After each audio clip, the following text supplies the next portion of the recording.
So I've been getting a lot of comments from people, opinions, statements from people. And this is what they say. They say,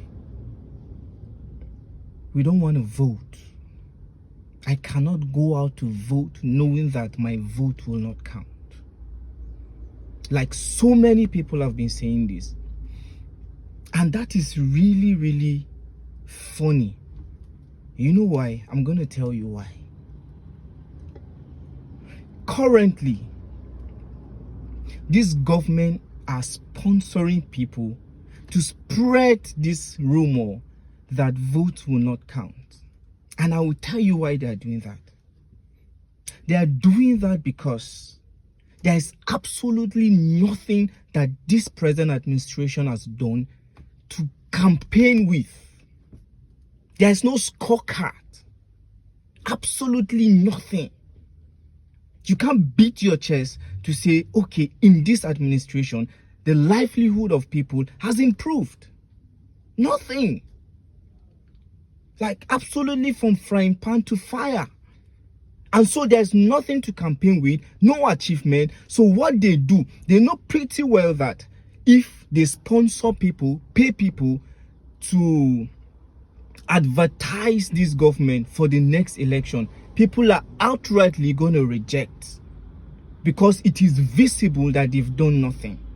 Right? So now the new strategy is they pay people, they pay bloggers, they pay celebrities, they pay publishers to come out and just say something like this. When I think say with all the structure we put Tinubu they put for side, when I think say anybody feel beaten. Right? Or something like Tinubu can never ever allow anybody to win that election. He has to complete his 8th term, 8 years. They just say all sort of things to demoralize people because that is the new strategy and a lot of people are buying into that. It's not true. It's not true. Or someone will just come out and say, you think say your vote go count? Bro, vote counts.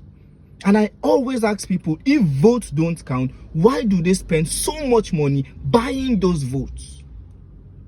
If those votes don't count, they wouldn't spend that much to buy your votes. Right? So that is the new strategy in town. That votes won't count. To demoralize people not to go out to vote because they are scared of your votes. That is what I'm here to tell you. They are scared of your votes. And let me tell you the truth. I'm making this bold statement. If this administration wins the next election, Nigeria is done. Now, that's how bad it has become. Nigeria is done. Nigeria is done. Every freaking thing is going down. Every freaking thing is going down. The democracy is under siege. Insecurity. Are we even talking about insecurity? A teacher was beheaded few days ago in Oyo State. And the country has moved on. Ah, that's sad. That's sad. That's sad. School children, pupils, about 39 of them are still in the camp of the terrorists, the kidnappers. And guess what? The kidnappers are saying they don't want to talk to anybody except the governor of Oyo State. That's guts. That's some guts. And that is the leverage they have given to these kidnappers and terrorists. The country has totally moved on. Nobody is even talking about it. Beheaded and the video sent. But you try to criticize the president. The next day the police have picked you up. And you think it's funny? You think you just want to stay at home and don't go to vote? Bro, go and get your voter's card. Go and get your voter's card. It's high time you go there and go and vote.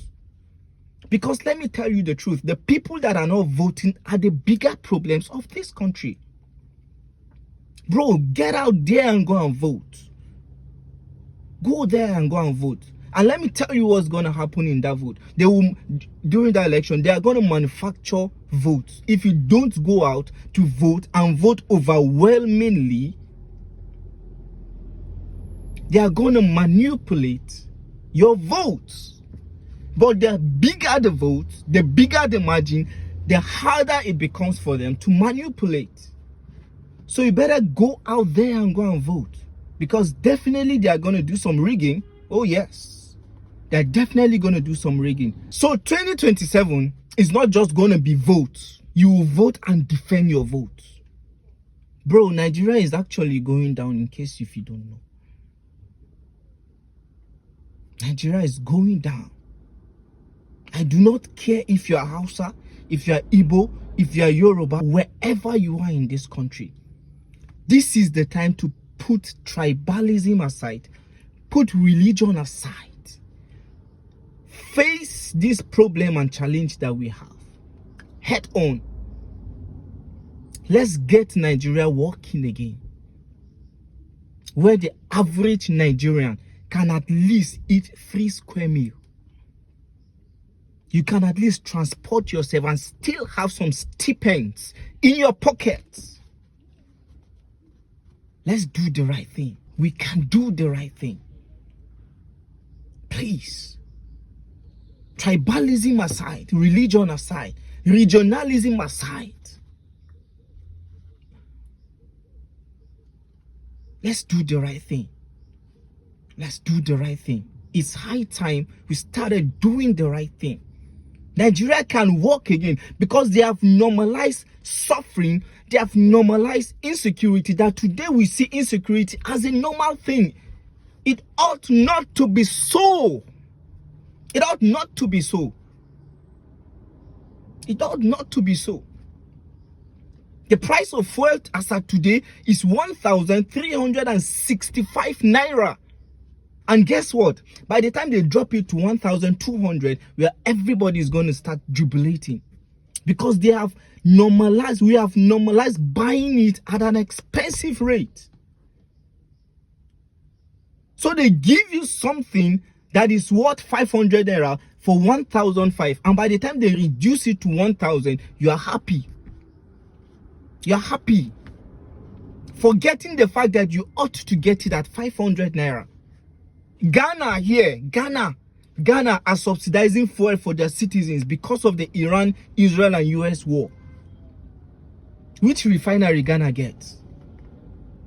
Which crude oil Ghana gets? But that is a country that is moving towards the right direction. We have the crude oil in abundance. We have the refinery, though it is private refinery. But can't the government go into an MOU? Can't the government go into an MOU with the refinery, at least for the citizens to benefit? Make the right choice today.